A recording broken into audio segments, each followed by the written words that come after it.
اس کی عادت انہیں ڈالی صرف اس لیے کہ ذہن میں ان کی ایسی تصویر بٹھائی جائے کہ رمضان کے آتے ہی ان کے خط و خال بدل جائیں. زندگی میں ہم نے آج بھی دیکھا ہے, ہمیں بچپن میں جو بتایا گیا تھا بزرگوں کے ذریعے سے, ہمارے والدین کے ذریعے سے, اس کا اثر آج بھی ہوتا ہے. مجھے یاد ہے بہت چھوٹا سا مسئلہ, بلکہ مسئلہ کوئی چھوٹا نہیں ہوتا ہے, لیکن چھوٹی زندگی تھی ہماری, غالباً ہماری عمر 5-6 سال کی قریب کی ہوگی.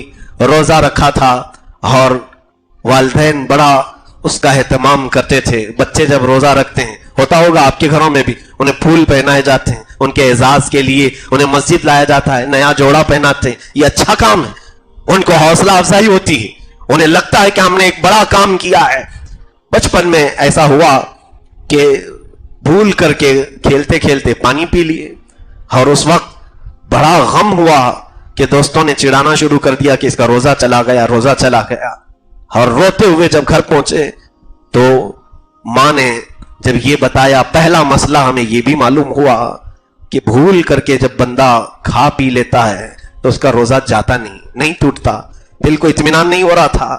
مسئلہ جب یہ بتایا گیا, پھر بعد میں حدیث پاک ہمیں بتائی گئی کہ اللہ کے حبیب صلی اللہ علیہ وسلم فرماتے ہیں کہ جب رمضان میں کوئی بندہ روزے سے ہو اور بھول کر کے کھاتا پیتا ہے تو وہ خود نہیں, مولا اسے کھلاتا ہے, مولا تعالیٰ اسے پلاتا ہے. جب کوئی شدت کے تکلیف میں ہو تو وہ رحیم ہے مولا, وہ کریم ہے مولا, بندے کو اتنے ہی احکام دیتا ہے جتنا وہ سنبھال سکتا ہے. اور اگر طاقت سے زیادہ اس کے اوپر بوجھ آ رہا ہو تو کسی بہانے مولا اس کے منہ تک رزق کو پہنچا دیتا ہے. آپ نہیں دیکھتے, میں اس سے قبل بھی اس بات کو عرض کیا ہوں کہ رب ذوالجلال خود اتنی مہربانی فرماتا ہے, تمہاری طاقت سے زیادہ کا حکم نہیں دیتا. لا یکلف اللہ نفسا الا وسعها. جب کبھی کسی کا ایکسیڈنٹ ہو جائے, کہیں ہاتھ ٹوٹ گیا, پیر ٹوٹ گیا, تو آپ دیکھیں بے ہوش ہو جاتا ہے نا آدمی, بے ہوش ہو جاتا ہے. کیوں ہوتا ہے ایسے؟ ایک بڑے حکیم نے کہا ہے درد جب تک سنبھال سکتا ہے بندہ تب تک اس کا ہوش باقی رکھا جاتا ہے, اور جب درد شدت سے زیادہ ہو جائے, برداشت سے زیادہ ہو جائے, تو رب تعالیٰ خود ہی اسے بے ہوشی طاری کرتا ہے, تاکہ اب اس سے زیادہ کی یہ برداشت کرنے کی طاقت نہیں رکھتا, اس کا ہوش ختم کر دیا جائے. بے ہوشی میں پھر پتہ نہیں چلتا درد کتنا ہو رہا ہے.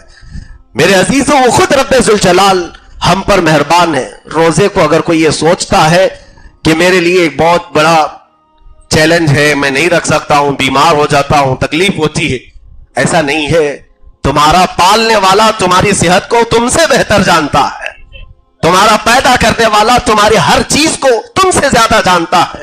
وہ رب ذوالجلال اگر تم بیمار ہونے والے ہوتے تو کبھی یہ حکم نازل نہیں کرتا, بلکہ رب ذوالجلال ہمارے اپنے فائدے کے لیے اور ہماری اپنی جسم کی حکمتوں کے لیے اس کو فرض فرمایا. آج دنیا یہ کہہ رہی ہے, میں نے 2-3 سال قبل ایک اخبار کی سرخی میں دیکھا تھا دلی میں, کہ انہوں نے سرخی لگائی ہوئی ہے کہ رمضان کے 1 مہینے کے روزے کینسر سے بچا سکتے ہیں. بڑے ڈاکٹروں نے اس کا اعلان کیا, اور بلکہ ابھی وہ جاپان کے ایک بہت بڑے ڈاکٹر نے بھی اس کو لکھا ہے کہ روزے کے ذریعے سے ہم نے کینسر کو ختم کرنے کا علاج ڈھونڈ لیا ہے.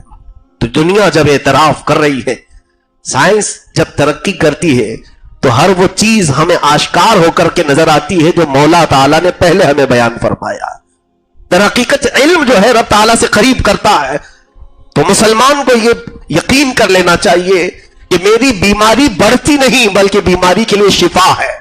میں روزہ رکھوں گا انشاءاللہ میرے جسم کے اندر موجود سارے فاسد چیزیں, جو کچھ بھی فضلات ہیں, وہ روزے کے ذریعے سے نکل جائیں گے, ختم ہو جائیں گے. عزیزان گرام وقار, یہاں سے میں اللہ کے حبیب صلی اللہ تعالیٰ علیہ وسلم کی چند وہ تیاریاں بتاؤں جو میرے آقا صلی اللہ تعالیٰ علیہ وسلم رمضان کے آنے سے پہلے بھی اور رمضان میں فرمایا کرتے تھے. دیکھیں ایک بات اور رمضان کی تیاری کے لیے, سیلف یعنی اپنے آپ اور خود کے لیے تیاریاں کرنا یہ کمال کی بات نہیں, بلکہ ہمیشہ رمضان آتا ہے تو غربا اور مساکین کو تمہارے گھروں سے قریب کر دیتا ہے. کتنے غریب ایسے ہیں جن کی آس بڑھ جاتی ہے رمضان آتے ہی, جن کی تمنائیں بڑھ جاتی ہیں, ضرور ان کا خیال رکھا جائے. بلکہ دنیا میں انسان سب سے پہلے کیا دیکھتا ہے جانتے ہیں آپ؟ اگر کھانا سامنے ہے اس کو بھوک لگی ہے. انسان کی فطرت ہے کہ پہلے اپنا پیٹ بھرے اور پھر دوسروں کا خیال کرے. فطرت ہے انسان کی. کوئی بھی چیز اس کے سامنے ہو وہ پہلے اپنی تمام چیزوں اپنی ضروریات پوری کرتا ہے اور پھر بعد میں دیکھتا ہے دوسروں کے لیے. اس کو بھی ہم سخی کہتے ہیں. دنیا میں اپنی ضروریات پوری کرنے کے بعد بچی ہوئی چیزیں دوسروں میں تقسیم کرتا ہے تو اسے ہم کیا کہتے ہیں؟ سخی کہتے ہیں. جبکہ میں نے دیکھا ہے, آپ سب کو بھی معلوم ہے, وہ تنہا ذات ہے محمد رسول اللہ صلی اللہ علیہ وسلم کی کہ شدت کی بھوک کے بعد بھی اپنے پاس کوئی چیز موجود ہے جو پہلے دوسروں کا خیال کرنا, بعد میں پھر بچ جائے تو اپنا خیال کرنا. یہ عظیم انقلاب ہے. رمضان المبارک کے مہینے میں ماں عائشہ صدیقہ فرماتی ہیں رضی اللہ تعالیٰ عنہ, رسول کریم صلی اللہ تعالیٰ علیہ وسلم ہمیشہ اصحاب صفہ کے ساتھ افطار کرتے تھے. اصحاب صفہ کون ہیں جانتے ہیں آپ؟ یہ 70 صحابہ جو گھر سب چھوڑ کر کے آ گئے تھے میرے آقا کی بارگاہ میں. ان کے گھر نہیں تھے, یہ سارے رشتہ داروں کو چھوڑ کر کے آئے تھے. یا تو ان کے گھروں والوں نے انہیں تکلیف دی تھی, انہیں اپنے گھروں سے نکالا تھا, جائیدادیں چھین لی تھی, ان کے گھروں پر قبضہ کیا تھا, مارا تھا, تکلیفیں دی تھی. وہ 70 صحابہ حضور صلی اللہ علیہ وسلم کے رحم و کرم پر پلتے تھے. مسجد نبوی میں ایک کٹا, ایک چبوترا بنایا گیا تھا, ایک چھپر ان کے سروں پر چھت کے قسم سے ڈال دیا گیا تھا. کھجور کے جو چھال ہوا کرتے, کھجور کے جو پتے ہوا کرتے, اس کی چھت تھی اور اس کے نیچے یہ 70 صحابہ بیٹھا کرتے تھے. اور ان کے کھانے پینے کا انتظام کیا تھا؟ جو بھی میرے آقا صلی اللہ علیہ وسلم کی بارگاہ میں صدقات پہنچتے تھے, ہدایا یا تحفے پہنچتے تھے, میرے آقا صلی اللہ علیہ وسلم انہی صحابہ کے درمیان وہ تقسیم کر دیتے تھے, ان کو کھلا پلا دیا کرتے تھے. انہی 70 صحابہ اکرام کو, جن غریب اور مسکین جس کو ہم دنیا میں کہتے ہیں, اس طرح کی کیفیات ان کے اوپر طاری تھیں. رسول کریم صلی اللہ علیہ وسلم ہمیشہ آپ کا معمول تھا کہ ان صحابہ کے ساتھ بیٹھ کر کے افطار کرتے تھے. کہیں ان کے ذہن میں یہ بات نہ آئے کہ اللہ کے نبی صلی اللہ تعالی علیہ وسلم آپ کے لیے پوری دنیا بچھا دی گئی ہے, آپ اپنے ساتھ اچھی اچھی چیزیں کھا رہے ہوں گے اور ہم غریب صحابہ جو بچ جاتا ہے وہ کھا لیتے ہوں گے. نہیں, رسول کریم صلی اللہ علیہ وسلم اپنے حجرے سے نکل کر ان صحابہ کے درمیان میں بیٹھتے تھے, ان کے ساتھ وہی کھاتے تھے جو صحابہ کھا رہے ہیں. بلکہ ایک برتن میں دودھ اگر آتا, اللہ کے حبیب صلی اللہ علیہ وسلم صرف اس کو منہ لگا کر کے دے دیتے, سارے 70 صحابہ اس ایک پیالے سے افطار کر لیتے تھے. یہ کیفیت افطار کی رمضان المبارک میں رسول کریم صلی اللہ علیہ وسلم کے ساتھ بیٹھے ہوئے صحابہ کی تھی. ماں عائشہ صدیقہ رضی اللہ تعالیٰ عنہ فرماتی, لیکن افطار اذان ہونے سے پہلے پہلے بیٹھے کس کے ساتھ ہیں؟ اصحاب صفہ کے ساتھ, غریب صحابہ کے ساتھ. سارے غریب صحابہ اس کے باوجود اذان ہونے سے پہلے ایک بار اور پوچھ لیتے تھے کہ عائشہ باہر دیکھو کوئی ہے تو نہیں, کوئی باقی تو نہیں ہے جو دسترخوان پر نہیں آیا ہو. ماں عائشہ صدیقہ رضی اللہ تعالیٰ عنہا کی بیان کردہ ایک حدیث ہماری آنکھوں سے آنسو لاتی ہے. فرماتی ہیں کہ میں حجرے رسول میں کھڑی رہ کر دیکھتی تھی یہ افطار کا منظر. اللہ اکبر, وہ کیسا حسین منظر ہوتا ہوگا جب ارد گرد وہ ستارے جھرمٹ کی طرح صحابہ بیٹھے ہوں اور درمیان میں جگمگاتا ہوا آفتاب رسالت بیٹھا ہو. وہ صحابہ حضور صلی اللہ علیہ وسلم کے ساتھ افطاری میں مشغول. اذان سے چند منٹ پہلے میرے آقا صلی اللہ علیہ وسلم عائشہ صدیقہ کی طرف مخاطب ہو کر کے کہتے ہیں, حمیرہ, عائشہ باہر دیکھو کوئی بیٹھا تو نہیں, کوئی باقی تو نہیں. روزانہ ڈیوٹی تھی, آج میں نے جھانک کر کے دیکھا دور جنت البقیع کے پاس ایک درخت کے نیچے کوئی مسافر نظر آیا. کوئی مسافر اپنی سواری کو باندھ کر کے بیٹھا ہوا نظر آیا. شام کا وقت ہے, اس کے چہرے پر گرد و غبار ہے, کپڑوں پر دھول کے آثار ہیں. اندر سے کہتی یا رسول اللہ صلی اللہ علیہ وسلم کوئی تو دور بیٹھا ہوا دکھ رہا ہے کون یہ پتہ نہیں ہے, مدینے کا تو نہیں لگتا, باہر سے آیا ہوا دکھتا ہے. افطار میں چند لمحے باقی تھے, دسترخوان چھوڑ کر میرے آقا اٹھ گئے اور میرے آقا صلی اللہ تعالی علیہ وسلم چلتے ہوئے اس جنت البقیع کے درخت تک گئے جہاں پر وہ مسافر اپنی سواری کو باندھ کر بیٹھنے کی کوشش کر رہا تھا. حضور اس کے قریب گئے, جا کر کے پوچھتے تو کون ہے, کہاں سے آیا ہے؟ کہا بڑا لمبا سفر طے کر کے آیا ہوں.